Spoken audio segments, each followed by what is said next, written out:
your seat in Congress. California, other states in the South and Southwest. And there are 5 states that are in danger of losing representation in Congress. Does anybody know who one of those states is that could lose?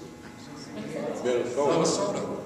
And if we lose a representative in Congress, it would be the 8th congressional district. What would that mean? We got a lot of elected and appointed officials in here. Janice, whose arm do you call up and twist when we need some federal money? Our representatives. Now, we need 9,000 more people to participate in the census this year than we did for the decennial census in 2000. If we don't get 9,000 more people than we did then, we're going to lose one of our congressional representatives. That means we won't be represented on committees. That means we won't have a vote. We won't have a voice. Okay, and there's a table that looks at this state, for every dollar it gets to the federal government, gets back $2.58. For Minnesota, for every dollar in taxes that we send to the feds, we get, about 72 cents back, Janice? So if we lose that voice, chances are very good that we could get even less. So we want to be represented. Number 2, the federal government uses the census to apportion what to local communities and states and counties? Money. Okay? Now, I don't know if I'm going to participate in the census. Well, that's just you, son. But if 100 people in the city of St. Paul don't participate in the census, you know how much money we lose over the next 10 years? Want to tell them how much? $1.1 million, okay, over the next 10 years. Potholes, police, fire, again, are you on the program? I think so. You'll speak about what the city could lose. It's not my job. But for every 100, that ain't but 2 good apartment buildings who don't participate, we lose $1.1 million.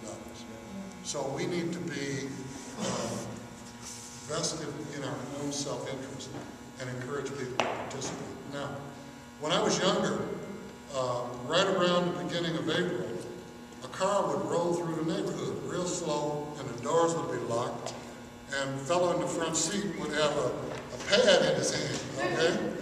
And he would have to window down a little bit for air, and he would be doing a windshield survey. Y'all know what a windshield survey is? He would say, I think there's about 5 of them in that one there, keep going. And they would roll up the block and guesstimate how many people there was in each dwelling on Carroll Avenue, okay? Down where Rondo Education Center is now in the new Hallingford Brown on Kingston, okay? So we convinced the mayor, we requested and the mayor agreed to write a letter to the regional headquarters in Kansas City and insist that the people who are hired to conduct the census look like the people whose doors they're going to be knocking on, okay? Because we have a lot of immigrants and refugees that live in St. Paul, largest Somali population in the United States, 2nd largest Hmong population, 2nd largest American Indian population here in the Twin Cities.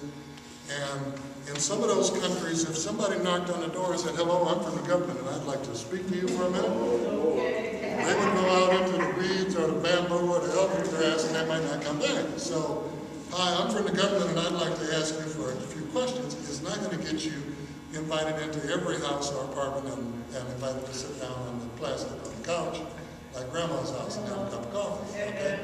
So we insisted that if we were going to be the #1 city in the country in terms of the percentage of people who participated in the census, that we needed people to look like and can identify with the people so that I can knock on the door and say, hey, Jackie, how you doing, girlfriend? Listen, I got your paperwork here. I mailed you a form and you're not listed in my BlackBerry, so I want you to fill out this form. Because the Census Bureau will come back, okay? Who do we count? We count babies, all right? We count grandmas. We count Uncle Wilbers. We count Miss Lula Mays. We count everybody who's in the household. If your sister-in-law is living with you because her and her boyfriend are having a tiff, we count them. If she put him out and he's living down in the basement, we count him too, okay? If you have a son who's in the military in Iraq or Iran or Afghanistan, we don't count them. They get counted in the service. If they're away at college, we're working with all the college campuses. We need you to remind people in church, encourage your minister to remind people that the census is important. It's about us, okay?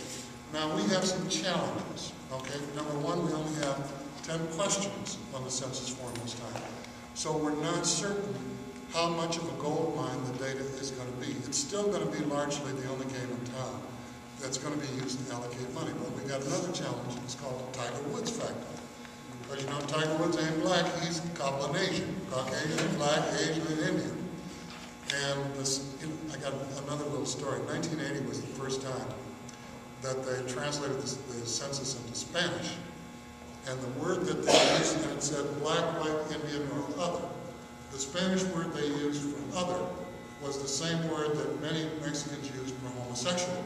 And the percentage of men in the Chicano community dropped about 80% because they were filling out their box.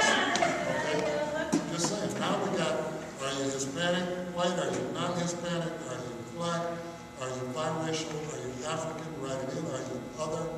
And so there may be some dilution, okay, because some people may say, well, you know, my grandma was Protestant, my grandfather